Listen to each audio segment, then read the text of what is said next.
dalam konteks Jokowi, kita ini pendukung Jokowi kemarin. Iya, makanya gue bilang. Kalau ini tidak ikut mendukung, Iya. kan? Ya. Sehingga Dia kita bukan rasakan pendukung, dia penikmat. dia nggak ikut mendukung. Pokoknya begitu menang dia ada di sana kan gitu. Sehingga ya, kita ini sebetulnya sama. Sama. Titik tolak kita ketika mendukung Jokowi apa? Sama. Kita ingin menjadi menampilkan suatu pemimpin Oke. yang sederhana, yang mungkin tidak aneh-aneh. Yang kita bilang dia sudah selesai mementingkan dirinya gitu loh. Begitu Aduh. dia ada di dalam berlama-lama, ternyata tidak seperti yang kita pikirkan. Orang sebesar presiden itu tidak bisa kita personalisasi bahwa dia harus mengikuti mau kita, dia harus begini, dia harus begini, tidak bisa. Dia akan punya begitu banyak pertimbangan, dan pertimbangan-pertimbangan dia itu tidak boleh secara otomatis kita hukum seolah-olah itu. Jadi Anda istilah mau- misalnya tadi itu menikmati kekuasaan dan sebagainya itu, ya itu sudah tuduhan sebenarnya. Apalagi kalau dialamatkan kepada personalisasi. Kalau Anda menuduh seseorang yang setelah 10 tahun Anda kenal, seolah-olah dia yang berubah, saya khawatir jangan-jangan kitanya yang berubah. Kalau itu Dia enggak. tidak berubah gitu loh.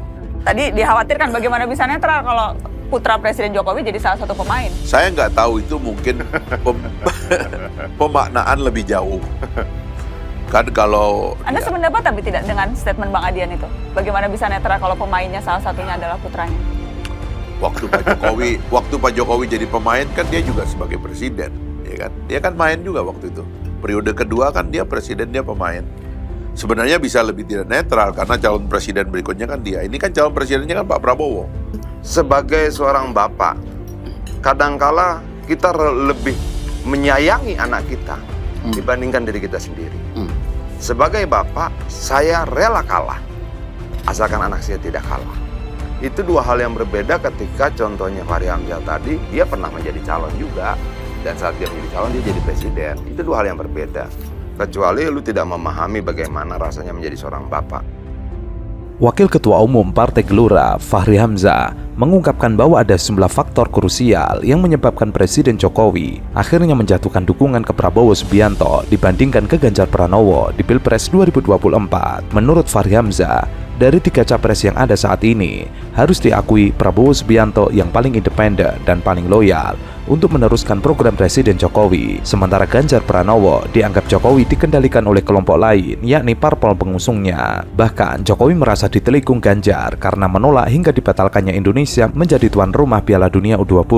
Hal itu diungkapkan Fahri dalam acara One on One TV One. Memang ada ancaman tidak dijalankan kalau Pak Jokowi bukan dukung Prabowo Gibran. Akhirnya Pak Prabowo memiliki kekuatan itu. Pertama-tama karena ia adalah hasil rekonsiliasi 2019.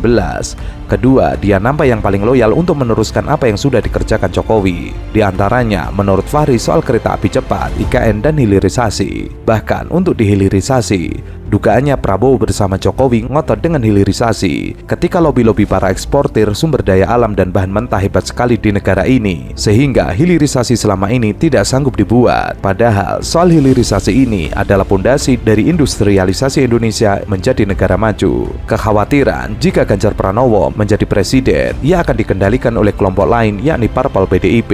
Menurut Fahri, harus diakui secara jujur, dari 3 capres saat ini yakni Anies, Ganjar, dan Prabowo, maka nama terakhirlah yang paling independen dan tidak bisa dikendalikan parpol. Karena dia ketua umum dan pada saat ini bersamaan ia adalah calon presiden, jadi ia punya tingkat independensi yang paling tinggi. Sehingga hal itu juga membuat Jokowi lebih memilih Prabowo dibandingkan Ganjar. Apalagi selama menjadi anak buah Jokowi sebagai Menteri Pertahanan, Prabowo selalu seias kata antara pernyataan dan perbuatan. Ia juga yang mungkin membuat Jokowi melihat selama ini Prabowo kalau berbicara dengannya tidak pernah lain di depan dan belakang. Sementara Ganjar dirasakan Jokowi menelikungnya. Pak Prabowo memiliki kekuatan itu pertama-tama karena dia adalah hasil dari rekonsiliasi 2019.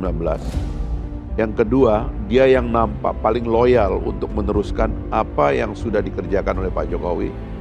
Kereta api cepat, IKN, hilirisasi. Bahkan untuk hilirisasi, dugaan saya, Pak Prabowo dari awal bersama Pak Jokowi ngotot dengan hilirisasi.